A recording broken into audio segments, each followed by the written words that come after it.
말하는 내가 그라 하시니라. 아멘. 할렐루야. 옆사람과 반갑습니다. 이렇게 인사 한번 나누겠습니다.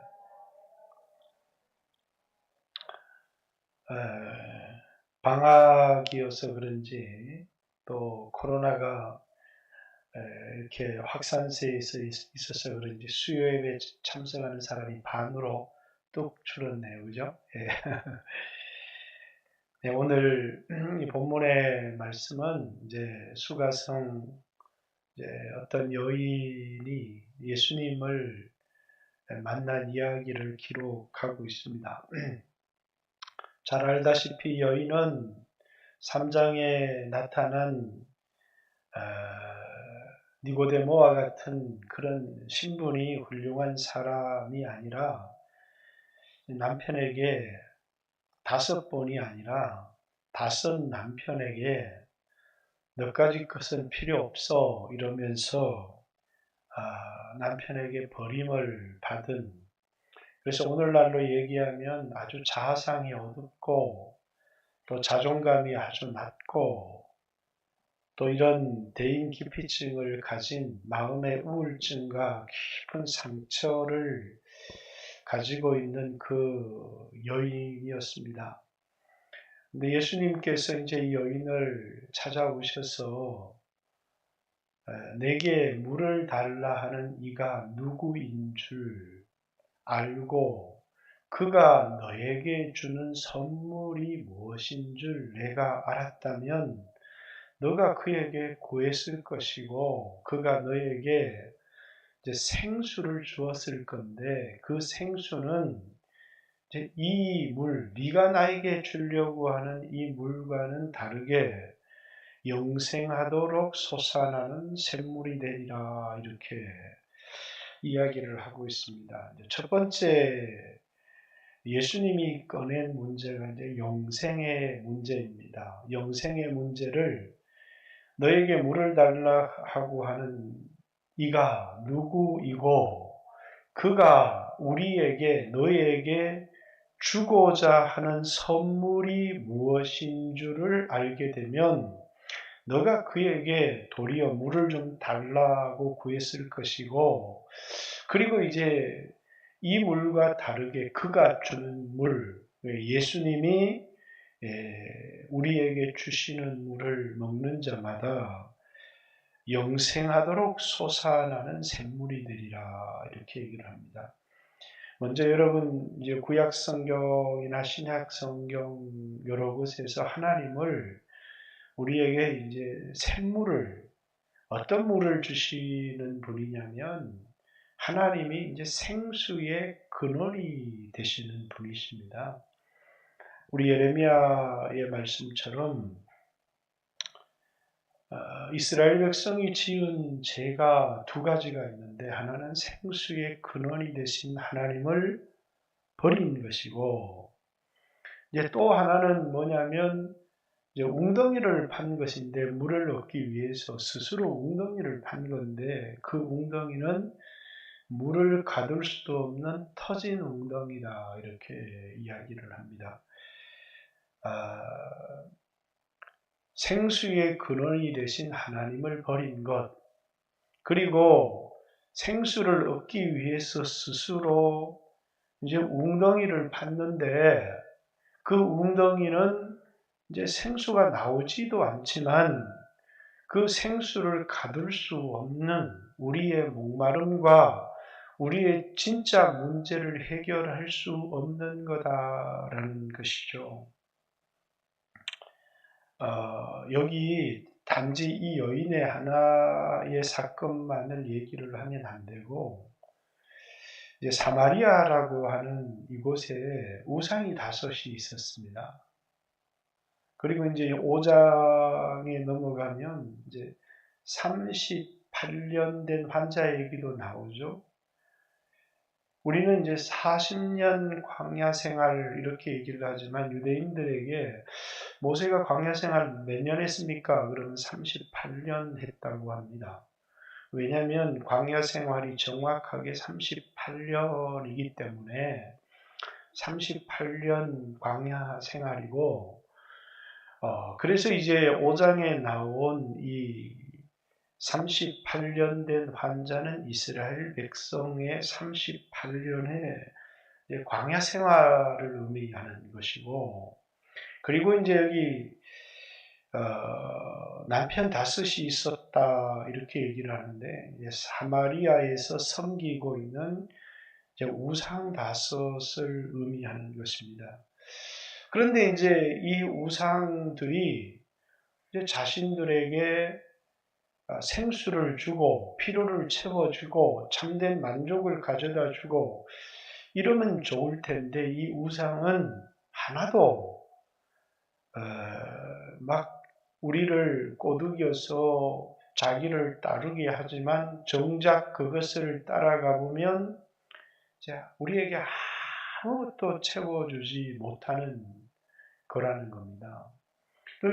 오늘 이 세상에 살아가면서 수없는 사람들이 마음을 하나님께 두고 하나님을 사랑하고 하면 좋지만, 많은 사람들이 그렇지 않다는 겁니다.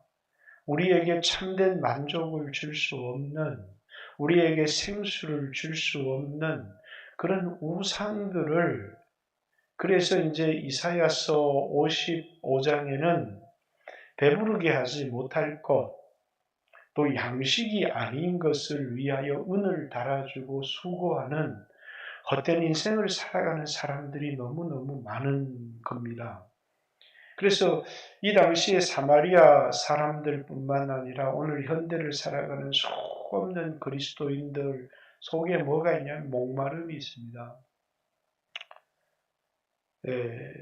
물질에 대한 목마름, 쾌락에 대한 목마름, 세상 성공에 대한 목마름, 인정받고 싶은 그런 목마름들을 가지고 끊임없이 그 목마름을 채우려고 하지만 결코 채워지지 않는, 그리고 결국은 내가 돈을 얻으려고 했는데 가난해지고, 내가 명예를 얻고 인정을 받으려고 했는데 명예를 얻지도 못하고 인정도 받지 못하고 세상에서 버림받고 초라해지는 그런 일들이, 그러면서 끊임없이 더 인정을 받고 싶어하고 돈을 갖고 싶어 하지만, 아무리 그것에 목말라서 채우려고 하지만 채워지지도 않을 뿐만 아니라, 또 어떤 사람은 그걸 채워도 만족이 되어지지 않을 뿐만 아니라 도리어 그것들로부터 버림을 받아서, 그래서 이 여인이 남편 다섯이 있었는데 버림을 받았다라고 하는 이 이야기는, 결국 사마리아 사람들이 그들이 그렇게 섬기고 그렇게 따르고 그렇게 의지했던 우상들로부터 결국은 버림받았다는 것입니다. 그래서 여러분들에게 이제 제가 자주 하는 이야기입니다만, 우상이 있습니다. 우상. 만약에 그것이 돈이 우상이면 여러분은 가난해질 겁니다. 남편이 우상이면 남편에게 버림받게 될 겁니다. 자식이 우상이면 자식으로부터 외면을 받게 될 겁니다. 그것은 이제 여러분의 인생을 통해서 꼭 증명이 되어질 것인데, 여러분들이 만약 하나님의 사람이라면, 왜냐하면 우리들은 정말 섬겨야 되고 사랑해야 될 분이 하나님이신데, 그분이 바로 생수의 근원이신데, 그래서 이제 우리 한국의 여인들을 보면 위대한 믿음의 그 여인들이 참 많이 있었습니다.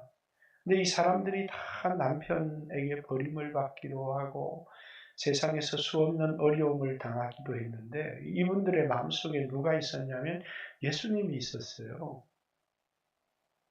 그러니까 그들은 남편에게 너 같은 건 필요 없어 그러면서 남편이 두 집 살림을 하기도 하고 바람을 피우기도 하고 이렇게 하는데도 자신들의 존귀함을 잃어버리지를 않아요.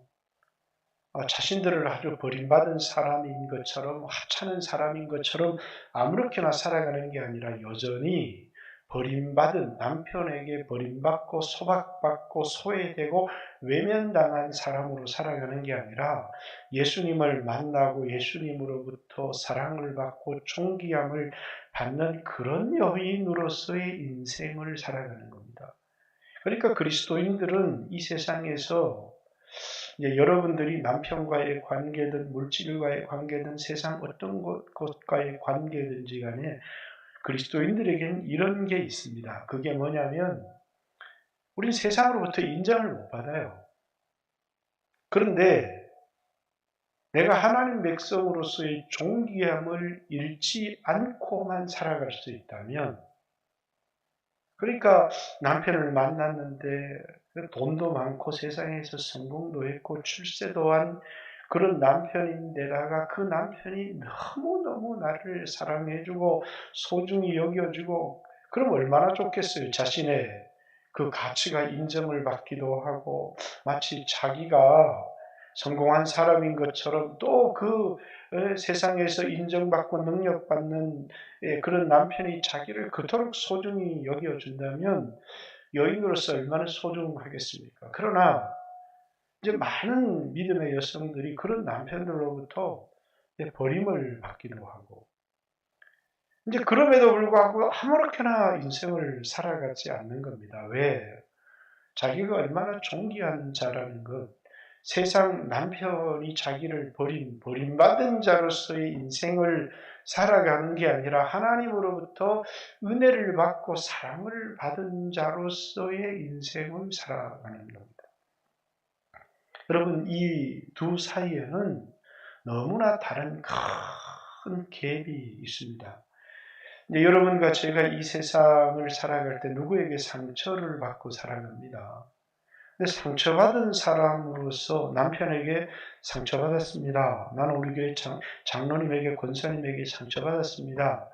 상처받은 사람으로서 살아가는 삶이 있고요. 나는 정말 예수님 사랑을 받고 나는 은혜를 받았습니다. 은혜를 받은 사람으로서 살아가는 삶이 있습니다. 은혜만 받고 은혜 받은 사람으로서만 살아가면 좋겠지만, 여러분, 은혜를 아무리 받아도 상처를 받아보지 못하고 천대와 멸시를 받아보지 못한 사람은 그 은혜가 얼마나 소중한지, 그 은혜가 얼마나 귀한지를 잘 알지를 못해요. 그래서 그리스도인들은 이 세상을 살아가면서 주님으로부터 한없는 사랑과 은혜를 받지만 세상으로부터 멸시와 천대를 받기도 하고 수없는 어려움과 고난을 겪기도 하고 광야를 만나기도 해요. 그런데 중요한 게 있어요. 버림받은 사람으로 살아갈 건지 은혜 받은 사람으로 살아갈 건지는 누가 선택하느냐면 자기가 선택을 하는 겁니다. 그래서 여러분 모두가 사랑받고 인정받고 존귀 여김을 받은 사람이어서 여러분의 그 정서도 굉장히 건강하고 여러분의 자존감도 굉장히 높고 자기를 사랑하고 이럴 줄 알면 참 좋은데, 이제 그렇지는 못하는 거예요. 교회 와서 은혜를 받았다고 하는데 세상에서는 멸시를 받기도 하고 천대를 받기도 하고 남편에게 상처를 받기도 하고 이런데, 이제 이 사람이 자기를 어떻게 인식하고 살아가느냐는 참 중요하잖아요. 나는 은혜 받은 사람이고, 나는 소중한 사람이고, 나는 사랑을 받을 만한 사람이고, 이렇게 자기를 생각하며 살아가는 사람이 있는 반면에 나는 남편에게도 소방받은 년이고, 나는 이렇게 세상에서 인정받지 못한 사람이고, 상처받은 사람이고, 이렇게 살아가는 것은 전혀 다른 인생이 만들어지는 것이다라는 거예요. 여성들도 마찬가지고 남자들도 마찬가지다라는 거예요.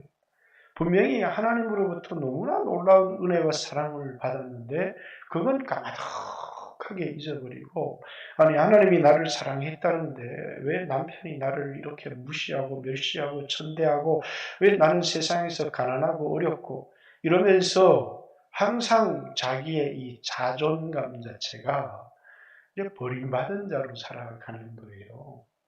이 여인의 문제가 뭐냐면, 지난주에는 이제 프로작이라고 하는 그런 그 우울증 치료약 얘기를 했었죠. 이 여자는 이제 우울증, 대명기피증뿐만 아니라 행복하세요? 이렇게 물으면 이 여자가 행복하다고 얘기를 하겠습니까? 전혀 행복한 여자가 아니에요. 왜? 남편을 사랑했고 남편을 의지했어요. 자신의 전 인생을 남편에게 의탁하고 살았습니다. 근데 그 남편이 성공도 하고 그 여인을 너무너무 아끼고 사랑하고 소중히 여겼으면 이 여자의 정신건강이 얼마나 좋았겠어요. 그런데 남편이 버리는 거예요. 여러분, 한 번 남편에게 버림받아도 너무너무 상처가 커요. 요즘은 여자만 버림을 받는 게 아니죠. 이 당시에는 남자가 돈을 벌어서 여자가 오늘날에도 이제 이슬람에서 이혼이라는 말이 뭐 저번에 장상택 선교사가 와서 그냥 이혼이라고 하는 것을 남편이 3번만 말하면 자동 이혼이래요.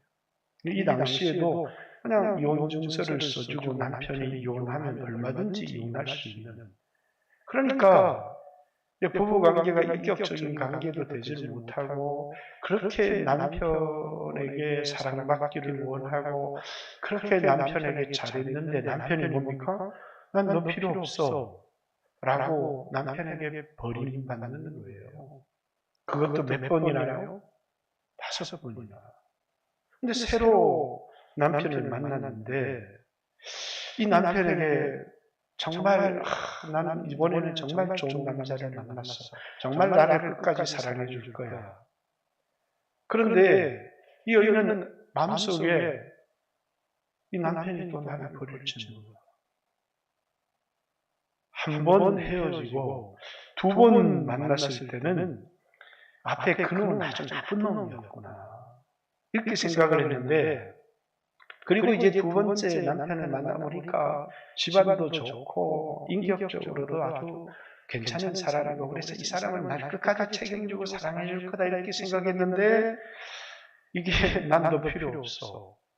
여전히 2번째 남편에게도 3번째 남편에게도 4번째 남편에게도 제가 여기서 그냥 한 번, 2번 바람을 피운 사건이 아니라 5번을 결혼한 사건이에요. 이 남편이라는 것은 법적 용어거든요. 법적으로 결혼을 했다는 거예요. 그런데 5번을 이혼 증서를 써주고 이 여자를 버리는 거예요.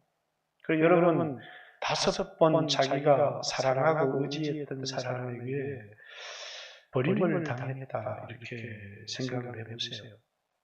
마음의 상처가 얼마나 크겠어요. 그리고 지금 남편이랑 살고 있음에도 불구하고 그 남편이 자기를 사랑할지 버릴지, 왜 나는 막 붙들려고 애착을 가지고 있는데 남편의 마음이 나를 사랑하는지 버리는지.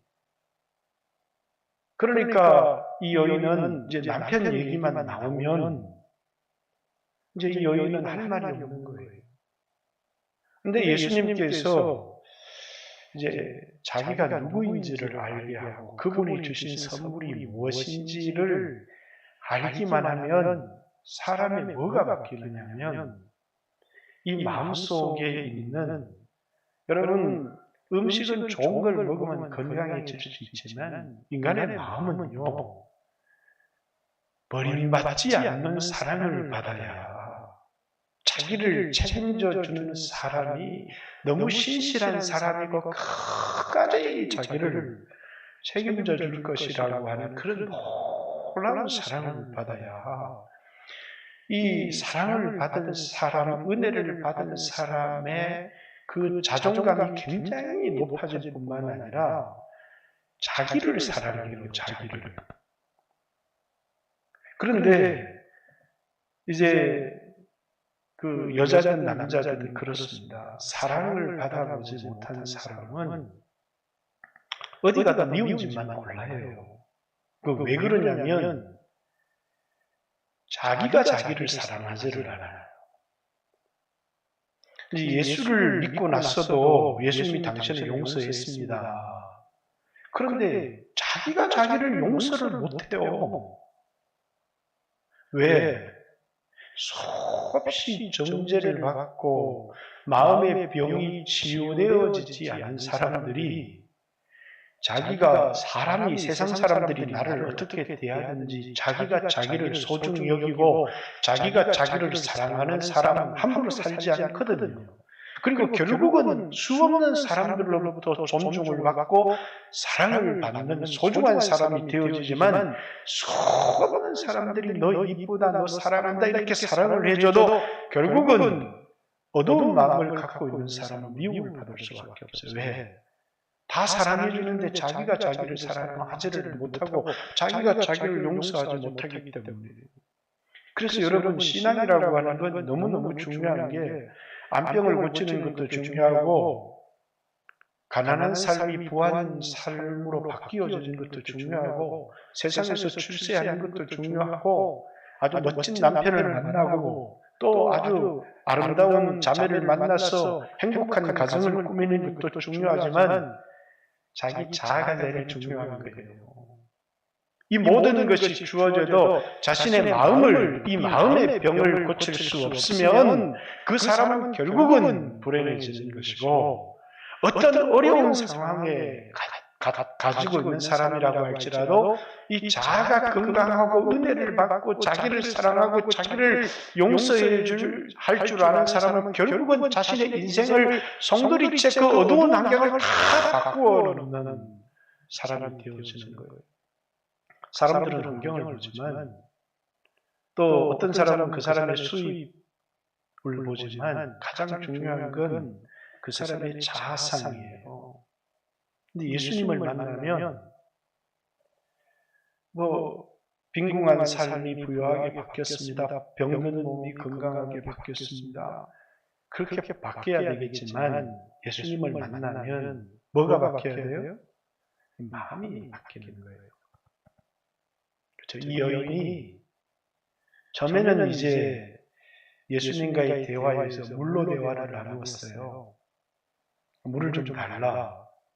그러니까 그리고 너에게 물을 달라 하는 이가 누구이고 그가 줄 선물이 무엇인 줄을 알았다면 예수가 하나님의 아들이시고 그가 우리에게 성령을 주셔서 영원한 생명을 선물로 주는 분이라는 사실을 알았다면 너가 도리어 그에게 물을 달라고 했을 것이고 그가 너에게 그 생수를 주었으리라.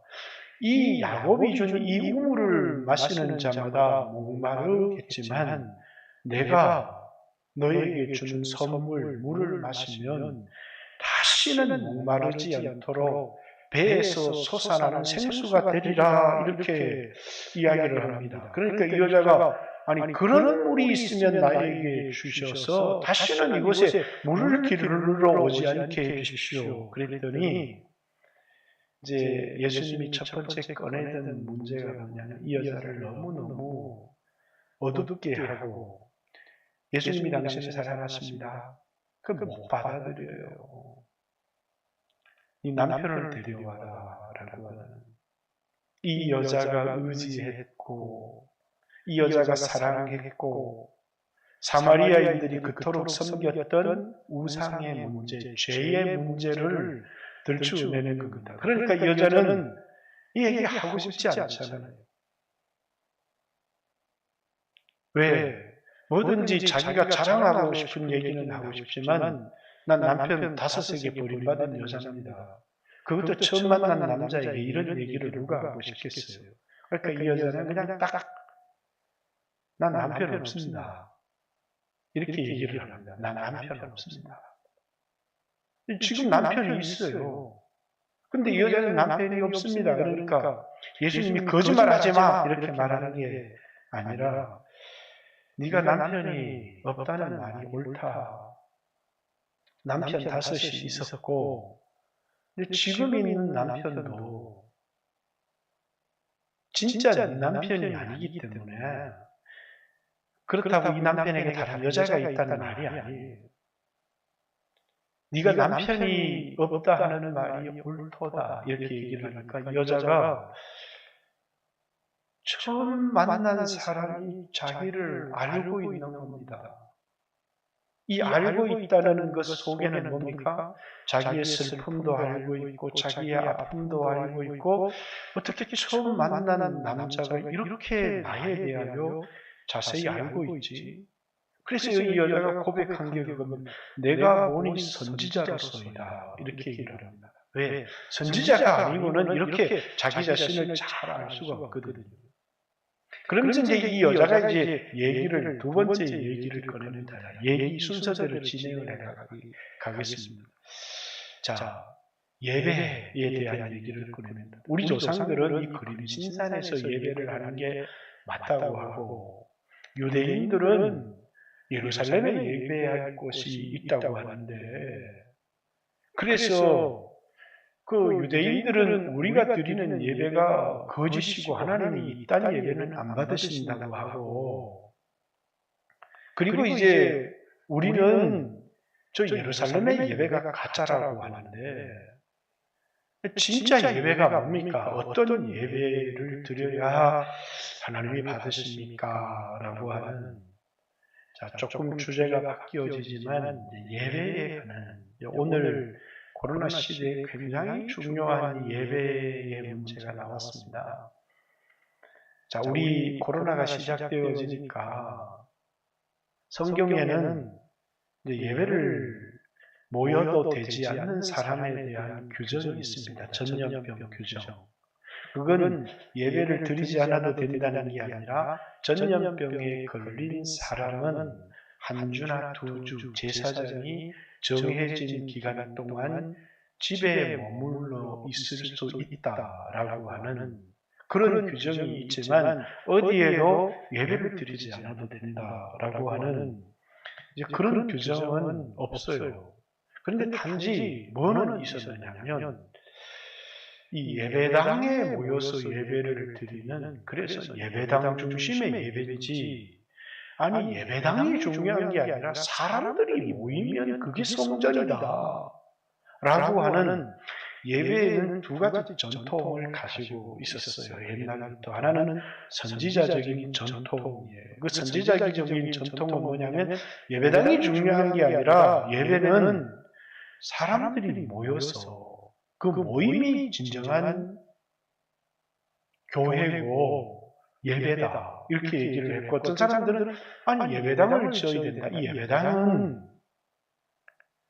제사장적 전통이다 이렇게 얘기를 합니다. 그런데 갑자기 이제 우리나라에서도 어떤 사람들은 이 예배당을 지어서 예배당 중심의 교회를 굉장히 강조하는 사람들이 있었고, 아니다, 사람들이 모이면 어디든지 그곳에서는 예배할 수 있다 이렇게 얘기를 했는데, 갑자기 코로나가 터지니까 어떤 목회자들이 이제 진짜 예배할 때가 왔다. 이때까지 예배당에 모여서 예배하는 거예요. 그래서 어디서든지 예배를 드릴 수 있다 라고 하는.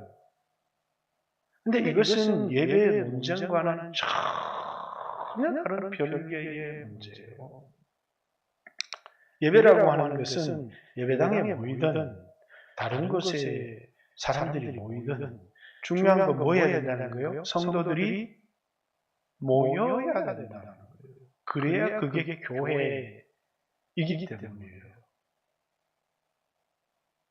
그러니까 집에서 혼자 영상 틀어놓고 드리는 것을 예배다.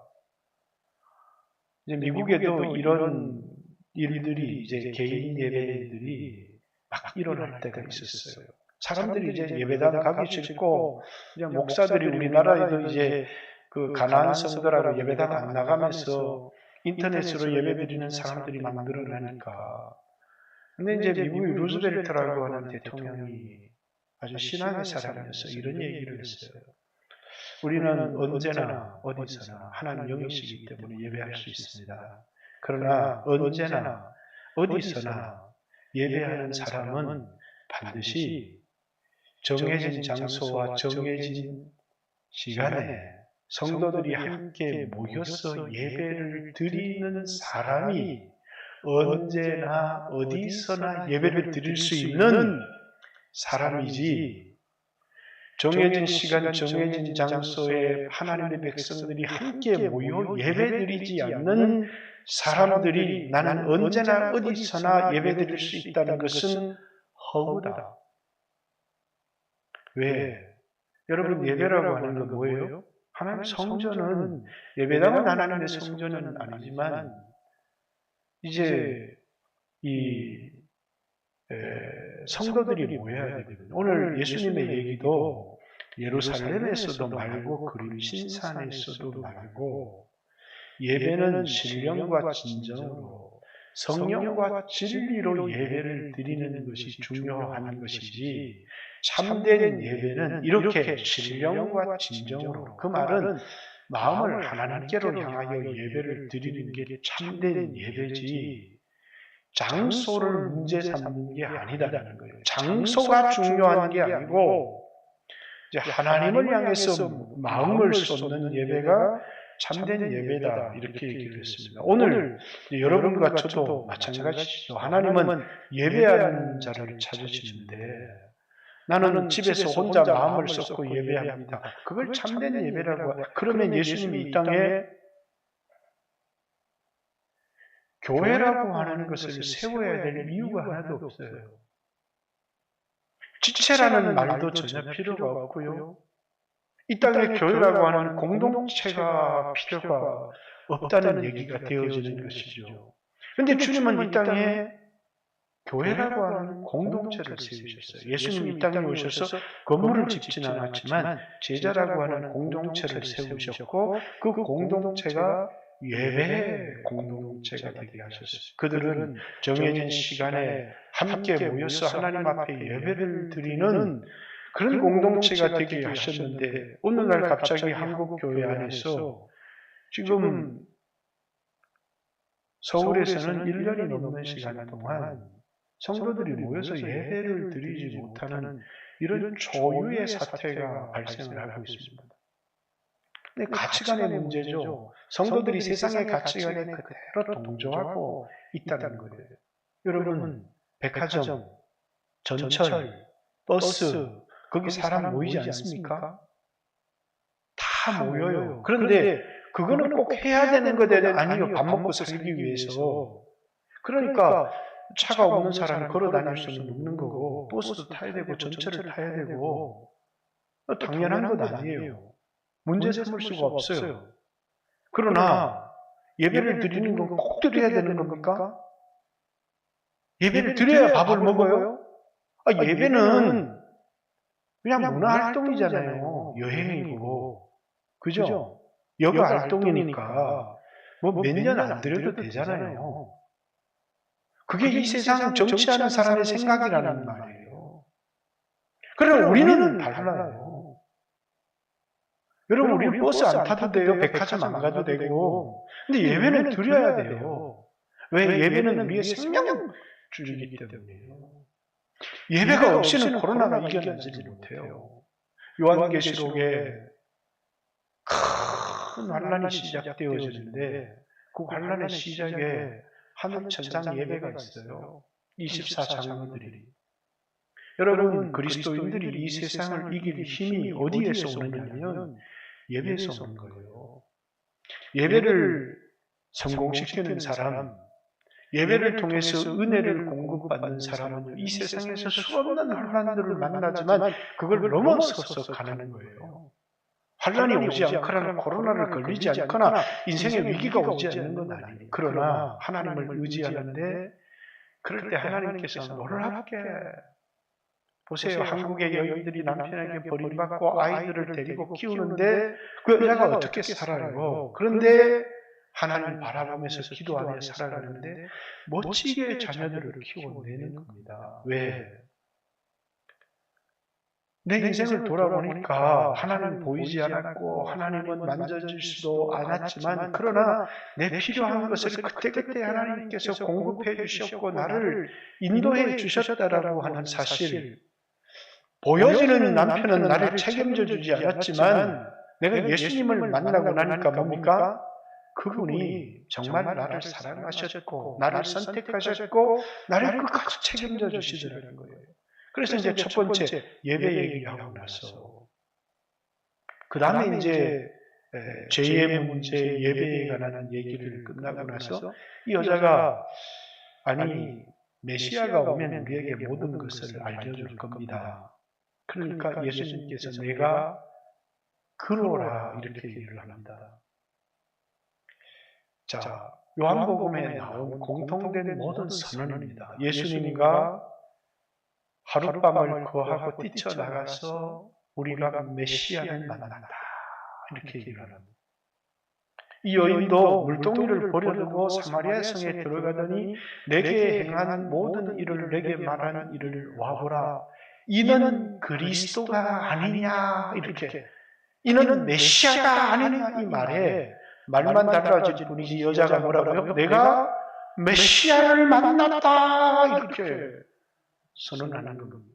오늘 여러분들도 여러분의 인생을 바꾸는 것은 그겁니다. 내가 메시아를 만났다라고 하는, 왜 메시아를 만나는 게 중요하냐면 그분을 만나고 나면 변하는 게 하나가 있어요.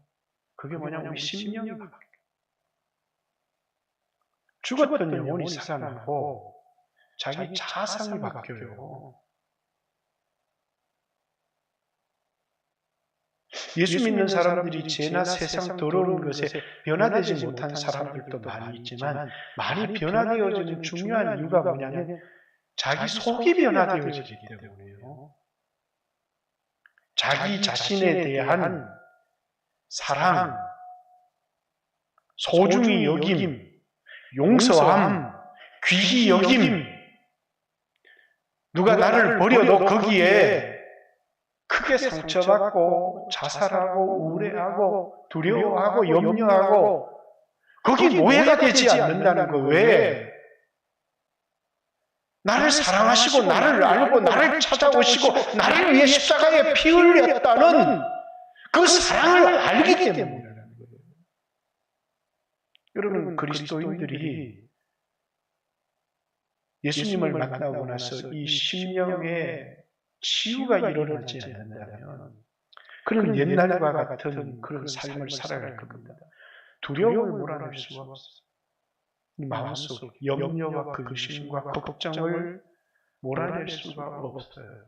그런데 이 여인을 두렵게 했던 건 오늘날은 여성들 스스로도 살아갈 수 있지만 늘 버림받는, 자기가 의지를 했지만 그 의지했던 대상이 자기를 버리는 거예요. 사마리아의 문제죠. 돈을 의지했더니 돈이 나를 버려요. 남편을 의지했더니 남편이 나를 버려요. 그래서 이 여자는 마음 둘 곳을 찾지 못하는 거예요. 그런데 자기를 정말 사랑해 주시는 분, 그리고 그분이 바로 하나님이시라고 하는 사실을 깨닫고 아는 겁니다. 그 속에서 뭐가 있냐면 내가 얼마나 존귀한 사람인지. 가장 중요한 건 그리스도인이 된다는 건요, 다른 사람도 사랑하고 하나님도 사랑하지만 자기가 바뀌지 않으면, 자신의 마음이 바뀌지 않으면요, 그래서 누가 아무리 나를 무시해도 아무 상관이 없어요. 난 그런 사람이 아니거든요. 하나님이 나를 사랑하셨다는 사실. 예전에 학교를 다닐 때 보니까 늘 저는 시골에서 와서 옷도 제가 제일 못 입는 게 옷이에요. 그러니까 늘 보니까 추리하고 세상 사람들은 막 잘 나가는 것 같은데, 그래서 그걸 좀 이렇게 다른 사람들이 볼 때 이런 그런 게 있어요. 그러나 예수님을 만나고 나니까 세상에서 나보다 귀한 사람이 없는 것 같아요. 누가 뭐라 그래도 뭐라고요? 아무런 상관이 없어요. 이 세상에서 나보다도 귀한 사람이 없어요. 자기를 소중히 여기고 자기를 사랑하는 겁니다. 누가 날 버렸다? 아무런 상관이 없다는 거예요. 그 사람이 나를 물론 우리가 뭐 소중히 여기는 남편, 가족에게 버림을 받는다는 건 큰 상처가 되겠지만 우리가 어떤 의지하는 사람에게서 버림을 받는 게 아니라 우리 남편을 사랑합니다. 우리는 자신을 사랑합니다. 그러나 그것이 우상, 우리가 의지해야 될 대상은 결코 아니라는 사실을 알아야 돼요. 내가 사랑하고 섬기고 돌보는 대상은 될 수 있지만 우리가 전적으로 의지하는, 그래서 여러분, 오늘 여러분들도 내가 메시아를 만났다. 정말 메시아를 만났습니까? 정말 주님이 여러분을 사랑하십니까? 확신할 수 있습니까? 내 가는 미래를 인도하실 것이고 나를 책임질 거라는 사실을 아십니까? 그렇다면 왜 두려워하십니까? 그렇다면 왜 염려하십니까? 여러분, 이것이 우리에게 가장 중요한 문제입니다. 그 사람이 얼만큼 많은 소유를 가지고 있고 얼마나 좋은 남편을 만나고 있고 가끔씩 우리 그리스도인들 가운데 불신자랑 결혼하는 사람들이 있어요. 너무 신실하고 좋은 사람이래요. 연봉도 많고 능력도 있고 근데 사람이 변한다는 걸 몰라요. 여러분, 사람은 변해요. 여러분들도 예수 믿고 나서 그토록 예수님 사랑한다고 하지만 그런 예수님도 여러분 마음이 변하잖아요. 다윗 같은 사람도 그렇게 주님을 사랑하다가 기도한 게 뭐예요? 하나님 나에게 변치 않는 마음을 주세요. 그런데 세상 살아가면서 아내 남편 살아가다가 아니 이 세상에 관계 맺고 살아가다가 사람 마음 바뀌는 것은 손바닥 뒤집듯 더 쉬운 것 아니에요? 버림받지 않는 사람이 있어요. 자기를 소중히 여길 줄 아는 사람은 버림받지 않아요. 자기를 사랑할 줄 아는 사람. 그리고 누가 나를 버려도 그것에 자신의 인생의 모든 것 자신의 인생을 망가뜨리지 않아요. 자, 이 얘기만 하겠습니다. 저는 분명히 은혜를 받고 사랑을 받았는데 마음이 변화되지 않은 사람. 끊임없는 상처를 갖고 살아가는 사람. 여러분 이 세상을 살아가면서 그리스도인들이 버림받지 않고 상처받지 않고 살아가는 사람은 아무도 없어요. 그러나 그리스도를 만난 사람은 상처받은 사람으로 살아가지 않아요. 두려움의 노예로 살아가지 않아요. 은혜 받은 사람, 사랑받은 사람으로 살아갈 뿐이에요. 여러분, 남편이 여러분을 소중히 여기지 않습니까? 여러분 물질이 가난해졌습니까? 늘 그 모습을 보고 살아가는 거예요. 무슨 남편에게 소박받은 연인이 뭐 내가 세상에서 사랑받겠다고 아니 이렇게 가난한데 늘 그런 세상의 평가 앞에 노예가 되어서 자기가 자기를 소중히 여기고 사랑받지 못한다면 여러분들이 그건 세상 사람들과 하나도 다를 바가 없는 거예요. 이것 하나가 고쳐지면 여러분 인생이 달라지기 시작해요. 나는 뭐라고요? 은혜 받은 사람. 누가 하나님이 나를 사랑하셨고 내 인생에 찾아오셨고 나를 위해 십자가에 피 흘리셨어요. 그러면 세상 사람의 평가가 어떠하든지 간에 먼저 내 마음이 밝아지기 시작하고 두려움이 사라지기 시작하고 그리고 마음에 옛날에는 사막이었어요. 사막. 근데 그 사막에 성령의 샘이 뻥 터지는 거예요. 그게 꼭 천국 마지막 천년왕국 때 이루어지는 게 아니고 저는 뭐 그게 천년왕국 때 이루어지는 것이라고 난 천년왕국을 믿지도 않지만은 사막에 샘이 넘쳐 흐르리라 사막에 꽃이 피어 향기 나리라 주님이 다스리는 그날가 되면은 주님이 내 마음을 다스리면 이 사막 같은 마음이요 꽃동산과 같은 심령으로 바뀌게 돼요. 그게 뭐냐면 그리스도인들에게 일어나는 첫 번째 변화예요.